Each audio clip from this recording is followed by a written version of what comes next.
a mi tutorial de macroeconomía. En este video vamos a ver cómo se determina la tasa de interés a través del equilibrio del mercado del dinero.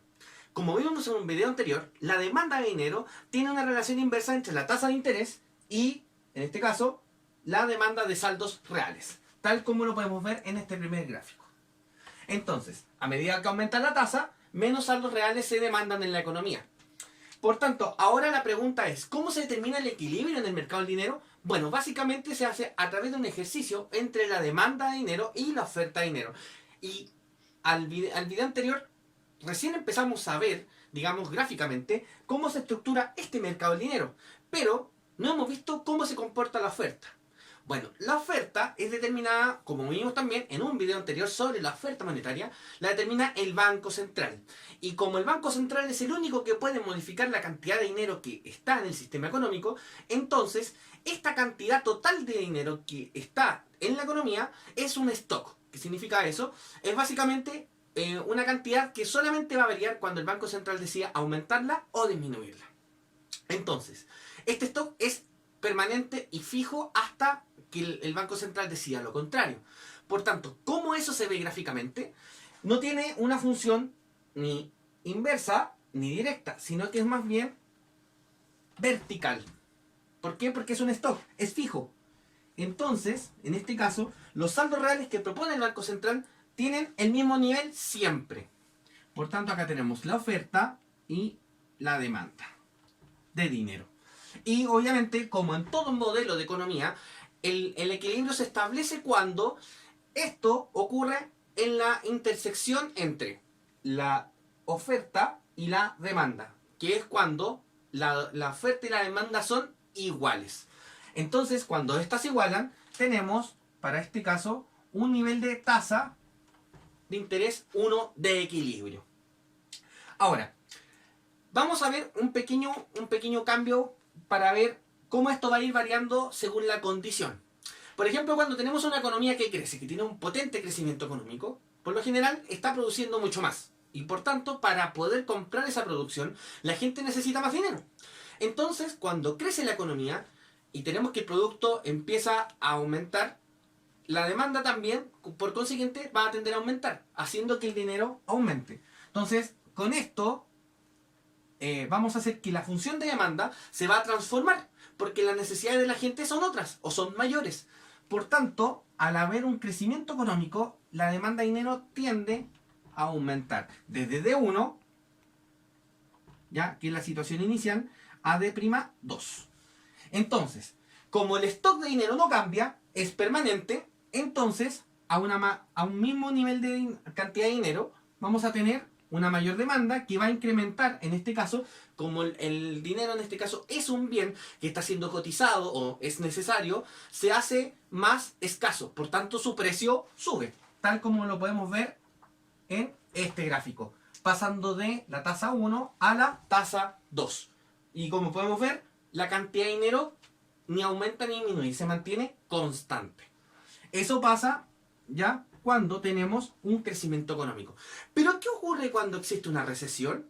Bueno, cuando existe una recesión, ¿cierto? Hay menos empleo, hay menos producción, por lo mismo, porque hay menos gente trabajando, se reduce la cantidad que las empresas de productos y servicios que las empresas venden, por lo mismo, porque la gente empieza a demandar menos, y como la gente empieza a demandar menos, necesita menos dinero, por tanto, demanda menos dinero al sistema.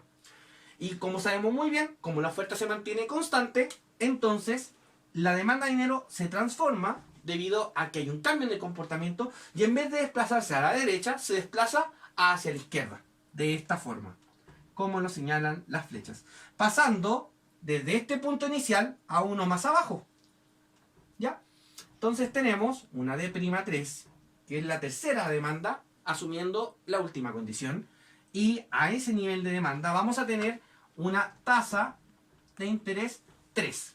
Ahora, como podemos ver, respecto a la condición inicial, tenemos una tasa de interés de equilibrio, inicial 1, y baja a una tasa de interés, ¿cierto? O R3, que refleja, en este caso, que como el dinero es más abundante porque la gente no lo quiere, entonces los bancos tienden, o el sistema financiero, tienden a bajar las tasas de interés para que la gente se interese en, por ejemplo, demandar dinero, adquirir un crédito, etc. Eso pasa con la demanda. Estos son los cambios que pueden haber.